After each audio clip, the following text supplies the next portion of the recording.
Hello and welcome students. Welcome to Revision Adda lecture series by Optimum Educators. I am Salman Petiwala, MTech gold medalist from IIT Madras, and I'm going to deal with the revision of this chapter. Guys, what is this Revision Adda? We'll revise the complete chapter in 15 minutes, right? 15 minutes Revision Adda. That will help you to revise the complete chapter when your exams are near, right? Exam जब पास आते हैं तो हमें समझ में नहीं आता है किस तरह से रिवीजन करें, कौन से फॉर्मूला को ध्यान से देखें, कौन से प्रॉब्लम्स को देखना है. We are there for you, right? तो हम 15 मिनट में पूरा चैप्टर आपको रिवाइज करके दे देंगे. रिमेंबर, ये रिवीजन है, कंप्लीट एक्सप्लेनेशन नहीं है. You want to listen to the complete explanation, you can buy the chapter from the details in the description below. Okay, link है, उसमें आप पूरा चैप्टर बाय कर सकते हो, पूरा सिलेबस बाय कर सकते हो. So let's start with the revision of your chapter number 1, linear equation in two variables of your standard 10th maths 1. Okay, so guys, हम 5 concepts revise करेंगे आज. There are 5 exercises in this particular chapter. So first will be simultaneous linear equation, second will be graphical method, right? Third will be Cramer's rule, fourth will be reducing to linear equation, and the fifth one will be application of simultaneous equations. Okay, तो हम पांचों concept 5 exercise के जल्दी से revise करेंगे. Let's make a start. Start with the first concept, that is linear equation in two variables, right? So दोस्तों, linear equation in two variables किसे कहते हैं? You know, for example, I'll give you an example, 3x plus 2y equal to 7, right? इसे linear equation क्यों कहते हैं? क्योंकि आपको पता है ये बात कि इन दोनों का जो वेरिएबल है, इसमें x और y ये दो हमारे क्या है? वेरिएबल है, राइट? तो दैट्स वाई इसे टू वेरिएबल कहा जाता है, और लीनियर इसीलिए कहा जाता है क्योंकि x और y दोनों का पावर 1 है. Okay, so this is an example of linear equation in two variable. अगर आपको कोई ये ऐसा इक्वेशन दे तो is this linear equation in two variable? The answer will be no. यहां 3 वेरिएबल है, बराबर, x y z. This is 2 variable, बराबर. At the same time, so I can say this is an example of linear equation in two variable. This is not an example of linear equation in two variable. एक और example जल्दी से.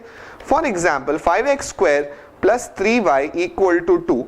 Is this a linear equation in two variable? The answer should be no, because this is not a linear equation, right? क्योंकि power 2 है. Linear होने के लिए power 1 होना चाहिए. ओके, तो ये हो गया क्विक कंसेप्ट. और आपको पता है एक और चीज, that the general equation for the linear equation in two variable is ax plus by plus c equal to 0, where x and y are what? They are my variables and a, b, c are my constants. Okay, I hope you remember that.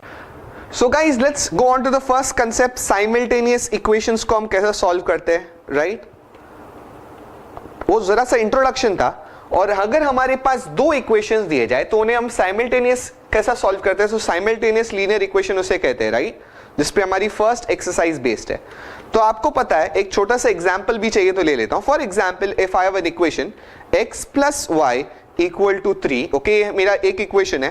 दूसरा equation is x minus y equal to 1. Okay, अब 2 equation हो गए, इन्हें हम simultaneously कैसे solve करते हैं? तो गाइस, सबसे पहले हम क्या करते हैं, इन्हें वन बिलो द अदर लिखना रहता है, राइट? उसके बाद हमें कुछ नंबर सेम करने होते हैं. फॉर एग्जांपल, यहां आप देख सकते हो डायरेक्टली सेम है, यहां पर भी 1 है, यहां पर भी 1 है, तो नंबर सेम होना चाहिए, राइट? तो अब सेम करने की जरूरत नहीं है, अगर सेम नहीं हो तो सेम करना पड़ता है, राइट? और either we add it or subtract it to remove one variable. यहां पर आप देख सकते हो, अगर मैं दोनों को ऐड कर देता हूं, यानी प्लस y माइनस y, तो ये कैंसिल हो जाएंगे, राइट? वैसे हम दोनों को ऐड या सबट्रैक्ट करके कैंसिल करने की कोशिश करेंगे. सिमिलरली, जब 2x इसको ऐड करेंगे तो 2x हो जाएगा, और 3 प्लस 1 नीचे आके 4 हो जाएगा, तो x will be 4/2, that is x will be equal to 2. एक बार x मिल गया तो उसे इक्वेशन में लेके जाके y फाइंड आउट कर लो, यानी x की जगह पे 2 रख दो वहां पर, तो 2 plus y equal to 3. So y will be nothing but 3 minus 2, so y will be equal to 1, बराबर.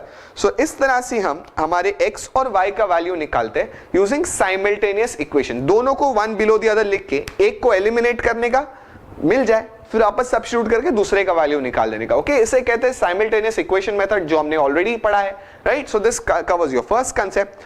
अब सेकंड कांसेप्ट क्या था गाइस? ग्राफिकल मेथड था. अगर मेरे पास 2 इक्वेशन है, मुझे कैसा उन्हें ग्राफिकली सॉल्व करना है, राइट? तो फॉर एग्जांपल, मैं कुछ एग्जांपल ले लेता हूं. Let's say I have the first equation as 2x plus y equal to 5. ये मेरा फर्स्ट इक्वेशन है, ठीक है? एंड सेकेंड इक्वेशन भी कुछ आसान सा ही ले लेता हूं. लेट्स से मैं कहता हूं x plus y equal to 3। Okay fine, तो हमारे पास दो इक्वेशंस है। अब इन्हें ग्राफिकली कैसे सॉल्व करते हैं? तो दोस्तों ग्राफिकली सॉल्व करने के लिए हमें लगता है graph paper, right? I hope आप लोगों ने ग्राफ पेपर तो देखा ही होगा, बिल्कुल देखा है जब हम पढ़ाई कर रहे थे। तो ये दो एक्सिस होते हैं हमारे, रिवीजन के लिए बता रहा हूं, ये एक्स एक्सिस, ये हमारा वाई एक्सिस, बराबर। पॉइंट्स कैसे होते हैं तो दिखा देता हूं, ये 1, ये 2, छोटा छोटा लिख रहा हूं क्योंकि हमें पता ही है, 4, 5, 6, सिमिलरली ऊपर ये 1, ये 2, ये 3, ये 4, ये 5, राइट? लेफ्ट साइड पे यहाँ नेगेटिव होता है, -1, -2, -3, -4, -5, राइट? नीचे भी नेगेटिव होता है, -1, -2, -3, -4, -5, राइट? तो दोस्तों ग्राफिकल मेथड हम किस तरह से सॉल्व करते हैं? This is nothing but the second revision concept. हम बेसिकली हमारे ये जो लाइन है, कौन सा लाइन, ये जो इक्वेशन है 2x + y = 5, इसका हम लाइन बनाएंगे। कैसा लाइन बनाएंगे? वेरी सिंपल, पहले इसको उठाओ, 2x + y = 5। इसमें एक काम करते हैं हम, क्या करते हैं, बेसिकली बॉक्स बनाते हैं। सो बॉक्स में क्या करते हैं दोस्तों, we basically take the values of x and y, ठीक है? पहले हम, और नीचे भी एक बॉक्स बनाते हैं, तो मैं बताता हूं किस लिए बनाएंगे। पहले हम x को 0 डालेंगे। x को 0 डालेंगे मतलब यूज द इक्वेशन, अगर x को 0 डालूंगा तो y कितना आएगा, y आएगा 5, बराबर। तो अगर जब हमने x को 0 रखा है इक्वेशन में, इस इक्वेशन में, कौन सी इक्वेशन में, इस इक्वेशन में जब हमने x को 0 रखा है तो y का वैल्यू आ गया 5। सेकंड केस में हम क्या करेंगे, सेकंड केस में हम y को 0 रखेंगे। तो अब जरा नीचे देखो, मैं अलग पेन कलर से करता हूं तो आपको समझ में आएगा। अब हम 2x y की जगह पे 0 डालेंगे तो x कितना आएगा, यानी 2x आएगा = 5, x विल बी 5/2 यानी 2.5, राइट, बराबर। सो देयरफॉर सेकंड केस में जब मैंने y को 0 लिया था तो x आया था 2.5। Okay, is that clear? So हमें इस तरह से दो कोऑर्डिनेट्स मिले इस लाइन के। पहला कोऑर्डिनेट मिला 0,5, सेकंड कोऑर्डिनेट मिला 2.5, 0। अब हम इन दोनों पॉइंट्स को ग्राफ पे जाके आइडेंटिफाई करेंगे। तो 0,5 is this guys, this point, and 2.5, 0 is this one. तो जब हम इन्हें ज्वाइन करेंगे, आप देख सकते हो, अब हम क्या करने वाले, इनको ज्वाइन करेंगे, I'll join it properly। तो हमें कौन सा लाइन मिल जाएगा, हमें अपना पहला लाइन मिल जाएगा, that is 2x + y = 5, right? दूसरे लाइन के लिए भी स्टेप मेथड वही रहने वाला है। मेरे पास लाइन है x + y = 3, राइट? मेरा दूसरा लाइन है x + y = 3। पहले हम x को 0 डालेंगे, तो जब x को 0 डालोगे तो y कितना आता है, 3, राइट? तो द पॉइंट विल बी 0,3। अब इसके लिए बॉक्स नहीं बनाता, ठीक है, आपको पता है क्या करना है। दूसरी बार अब y को 0 ले लो, तो लिखोगे x + 0 = 3, तो अब आ जाएगा x3, मतलब अभी x 3 है, y 0 है। तो मेरे पास ये दो कोऑर्डिनेट्स आ गए, 0,3 एंड 3,0। मैं इनको ग्राफ में देखूंगा किधर है। सो आप बोलोगे sir 0,3 is here, 3,0 is here. इनको ज्वाइन करके हम अपनी दूसरी लाइन बना सकते हैं, right? So let's join them, बराबर। और ये जो पॉइंट ऑफ इंटरसेक्शन गाइस मिलेगा यहां पर, जो आप देख सकते हो यहां कहीं मिल रहा है, कहां मिल रहा है, यहां पर मिल रहा है। आप देखोगे the point of intersection is 2,1, right? Graph में दिखेगा ये 2,1। सो देयरफॉर जो पॉइंट ऑफ इंटरसेक्शन होता है, आप देख सकते हो इट इज 2,1। तो ये बेसिकली मेरे सोल्यूशन है, ये x का वैल्यू है और ये y का वैल्यू है। सो x is nothing but 2 and y = 1। ये मेथड हो गया ग्राफिकल मेथड, हमने ग्राफ यूज करके x और y की वैल्यू निकाल ली, राइट? रिवीजन हो गया, याद आ गया कैसा करने का। दो लाइंस, दो इक्वेशन दी जाएगी, उनकी लाइन बनाने का, जो पॉइंट ऑफ इंटरसेक्शन होता है वो मेरा सोल्यूशन होता है। Okay, let's go on to the next concept. Next concept will be which method, Cramer's rule, right? आपको याद है क्रेमर्स रूल क्या होता है? सो अगर मेरे पास फिर से वो दो इक्वेशन ही लेता हूं मैं और उन्हें एक्सप्लेन करने की आपको कोशिश करता हूं। क्रेमर्स रूल, तो क्रेमर्स रूल में हम क्या करते थे दोस्तों, आपको याद है, हम डिटर्मिनेंट निकालते हैं, right? For example, let's say I have my first equation as 2x + y = 5 and the second one is x + y = 3, right? So Cramer's rule में हम d, dx, dy, ये तीन चीज पहले कैलकुलेट करते हैं। तो what is d, what is dx and what is dy? So d लिखने के लिए how do we write d? तो रिमेंबर कि हम इन चारों टर्म्स का यूज करेंगे, 1 2 3 4, डी लिखने के लिए टक टक टक टक ऐसा, ठीक है? So what is D? from here guys, so d will be 2 1 1 1, right? coordinate of x is, यहां पर coordinate of x is 2, यहां पर coordinate of y is 1, यहां पर 1 और यहां पर 1, right? कुछ नहीं है मतलब 1, ठीक है, यहां ऐसा लिखेंगे। सिमिलरली dx कैसा कैलकुलेट किया जाता है?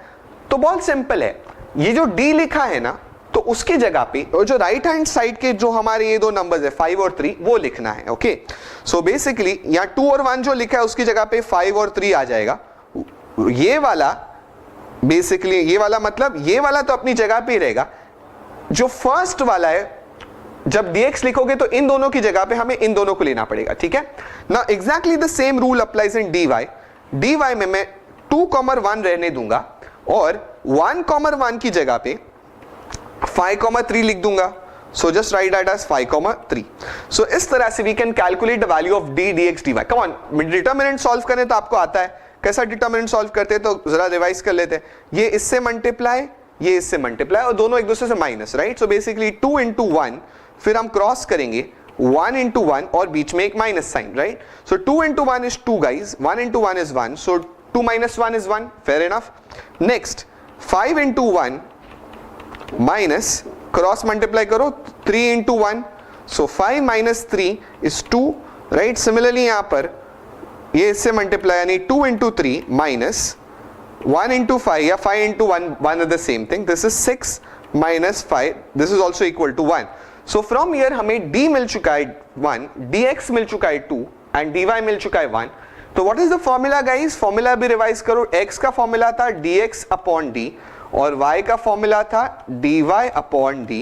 So basically x का वैल्यू कितना है? It is 2 upon 1, बराबर dx is 2, d is 1, so 2 upon 1, 2 upon 1 is 2 guys, बराबर। और y का formula is dy upon d, ये dy है, ये d है, तो 1 upon 1, 1 upon 1 is 1, right? So therefore Cramer's rule use करके ये क्विक एग्जांपल मैंने आपको दे दिया कि किस तरह से ऐसे प्रॉब्लम को हम सॉल्व कर सकते हैं, ठीक है? तो हमने काफी सारे मेथड देख लिए, एक क्विक रिविजन करते हैं फिर से एक और बार। सब्स्टिट्यूशन में सॉरी साइमल्टेनियस इक्वेशन मेथड देखा, ग्राफिकल मेथड देखा, हमने किस तरह से ग्राफ बनाए थे, और यहाँ पर मैंने आपको क्रेमर्स रूल बता दिया। जल्दी जल्दी इसके लिए बता रहा हूं क्योंकि रिवीजन अड्डा है, रिवाइज करने की जगह है, right? Come on, next concept and the last concept. So the next and the last concept of my chapter is reducing to linear equation in two variables, right? For example, reducing का मतलब क्या होता है? एक example दे देता हूं that will clear up your concepts, whatever concepts that are there in your mind, उससे आप clear हो जाओगे, ठीक है? So the fourth type is reducing to linear equation in two variable.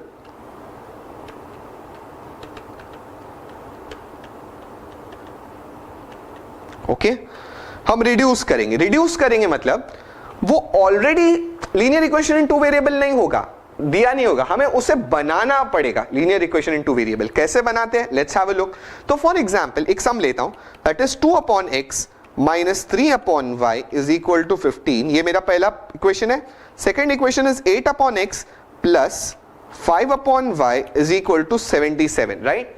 अब इनको लीनियर इक्वेशन कैसा बनाया जाए? तो बहुत सिंपल है guys. Are they linear equation in two variable? The answer will be no. 1 upon x है ना, they are not in two linear equation, they are not a linear equation at all. तो इन्हें linear equation बनाने का कैसा? What, very simple. हम क्या करेंगे? हम कहेंगे let 1 upon x be equal to some other variable p and let 1 upon y be equal to some other variable that is q। तो अब इनको वापस रिटर्न में लिखो। तो मैं इसे जब लिखूंगा तो 2 upon x, 1 upon x is p, बराबर? तो 1 upon x की जगह p लिख सकता हूं, minus 3 into 1 upon y is q, so ये हो जाएगा 3q, this will be equal to 15, बराबर? सेकेंड वाला इक्वेशन हो जाएगा 8p plus 5q equal to 77, right? ये हमारे दो इक्वेशंस हो जाएंगे। और अब ये है linear equation in two variable. तो बेसिकली हमें जो इक्वेशन दिया गया था वहां से मैंने बनाए, रिड्यूस किए, ऑलरेडी नहीं था, रिड्यूस किए into linear equation in two variable, और हम इन्हें सॉल्व करेंगे तो हमारा आंसर आ जाएगा, राइट? आप इनको यूज सॉल्व करने के लिए कोई भी मेथड यूज कर सकते हो, चाहिए तो सब्स्टिट्यूशन मेथड यूज कर सकते हो, या आई कैन से साइमल्टेनियस इक्वेशन यूज कर सकते हो, क्रेमर्स रूल यूज कर सकते हो, ग्राफिकल मेथड यूज कर सकते हो, राइट? अगर आई कैन से साइमल्टेनियस सॉल्विंग करना है तो एक एग्जांपल चलो मैं दे ही देता हूं। साइमल्टेनियस सॉल्विंग करने के लिए नंबर सेम होने चाहिए, राइट? या कांस्टेंट सेम होना चाहिए। तो ये 8 है, ये 2 है। अगर मैं ऊपर वाले को भी अगर 8 बना दूं तो काम हो जाएगा मेरा।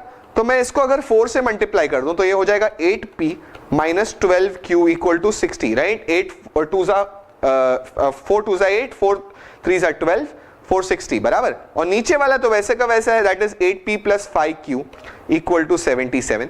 अब जब दोनों सेम हो चुके हैं तो उन्हें कैंसिल करने के लिए मुझे क्या करना पड़ेगा, साइन को चेंज करना पड़ेगा। तो ये माइनस प्लस का माइनस, ये प्लस का माइनस, ये प्लस का माइनस। अब आप सिंपली क्या कर सकते हो, plus 8p minus 8p cancel कर सकते हो ना। माइनस 12 और नीचे वाला sign minus 5 will be minus 17q और 60 minus 77 will be minus 17, so therefore q will become minus 17 upon minus 17, तो q का वैल्यू आ जाएगा 1। इस तरह से हमें जब एक मिल चुका है तो दूसरा मिलने के लिए हमें क्या करना पड़ेगा, वापस ऊपर डालना पड़ेगा। तो ये 2p minus 3, q का वैल्यू आ चुका है 1, this is 15, so therefore 2p minus 3 15, therefore 2p will be 15, 3 उस साइड जाकर के माइनस 3 उस साइड जाके प्लस p बन जाएगा, तो p will be 2p will be 18 and p will be 18 upon 2, so p will be nothing but it will be equal to 9 बराबर। तो हमें p और q यहां से मिल जाएगा। पर दोस्तों क्या हमारा टारगेट है p और q निकालना? नहीं, मुझे x और y निकालना है। देखो ओरिजिनल इक्वेशन को सॉल्व करना है, राइट। तो ओरिजिनल इक्वेशन में तो x है, तो you know 1 upon x is equal to p बराबर। so therefore p कितना मिला 9, so therefore 1 upon x is equal to 9, so उल्टा करोगे तो x will be 1 upon 9, right. ये आंसर हो गया x का 1 upon 9 और 1 upon y is q, q मुझे कितना आया, q मुझे आया 1, so उल्टा करोगे तो 1 का 1 ही रहेगा, राइट बराबर। उल्टा मतलब इन्वर्ट करोगे। तो देयरफॉर इस इक्वेशन को हम सॉल्व कर रहे हैं, हम लीनियर इक्वेशन था नहीं, उससे हमने लीनियर इक्वेशन इन 2 वेरिएबल बनाया, उसके बाद सॉल्व किया, राइट। कुछ सब्स्टिट्यूट करके सॉल्व किया, फाइनली सॉल्व करने के बाद उन्हें भूलने गए, वापस जो हमारे अननोन थे यानी वापस जो हमारे वेरिएबल थे उनमें मैंने वापस लेके आके उनकी वैल्यू निकाला x and y। Okay, so this is the third method of revision. So coming to the last concept of the revision part, that is application of linear equation in 2 variables, right. So दोस्तों application word problems का होता है। आप exam में देखोगे, अपने exercise में देखोगे तो there are word problems. Word problem मतलब वर्डिंग्स में प्रॉब्लम को डिफाइन किया गया है। तो मैं एक एग्जांपल ले लेता हूं एक क्वेश्चन का। फॉर एग्जाम्पल एक क्वेश्चन ऐसा दिया जाएगा, sum of Ram and Shyam's age is 50 years, ऐसा दिया जाएगा। Sum of Ram and Shyam का एज, मैं रफ इंग्लिश में लिख रहा हूं, इज 50 years। ये पहला पार्ट है। सेकेंड पार्ट होगा, Ram is 5 years older than Shyam, और let's take an, Ram is 10 years older than Shyam. So Ram is 10 years older than Shyam। और लास्ट में ऐसा कहा जाता है, find their ages, okay, find their ages। तो दोस्तों इस वर्ड प्रॉब्लम को हमें वर्डिंग्स को समझना है और इनसे इक्वेशन बनाने। एक बार इक्वेशन बन गया तो उसे सॉल्व करके उनका आंसर लिखना है। तो दोस्तों इनमें हम स्टार्ट करेंगे, ये जो राम और श्याम दोनों की जो एज हमें निकालनी है ना, उन्हें हम x और y कहेंगे। तो ठीक है, तो राम का एज को मैं x कहूंगा, श्याम का एज को मैं y कहूंगा, राइट। तो पहले लाइन में मुझे कहा गया सम मतलब addition, addition of Ram and Shyam का एज, मतलब दोनों का एज ऐड करेंगे तो 50 आना चाहिए। मतलब first equation is x plus y equal to 50 बराबर। सेकेंड लाइन में मुझे कहा गया कि राम 10 साल बड़ा है श्याम से, मतलब राम का एज में से अगर मैं श्याम का एज निकाल देता हूं तो गैप कितना आएगा, 10 years। So second equation is x minus y equal to 10। Okay, तो अब हमारे पास 2 इक्वेशन 2 अननोन, जब हम इन्हें सॉल्व करेंगे ना तो x का वैल्यू आएगा 30 और y का वैल्यू आएगा 20। ओके, तो आप ये सॉल्व तो कोई भी मेथड से कर सकते हो। सो बेसिकली हमने पता कर लिया ये जो वर्डिंग से कि x और y का वैल्यू यानी जो अननोन वेरिएबल्स का वैल्यू क्या है। Okay, so this is an example और application of linear equation, right? So with this we complete the revision of my chapter. Thank you so much for watching. Please do like the video, share the video, subscribe to our channel and press the notification button for more educative content.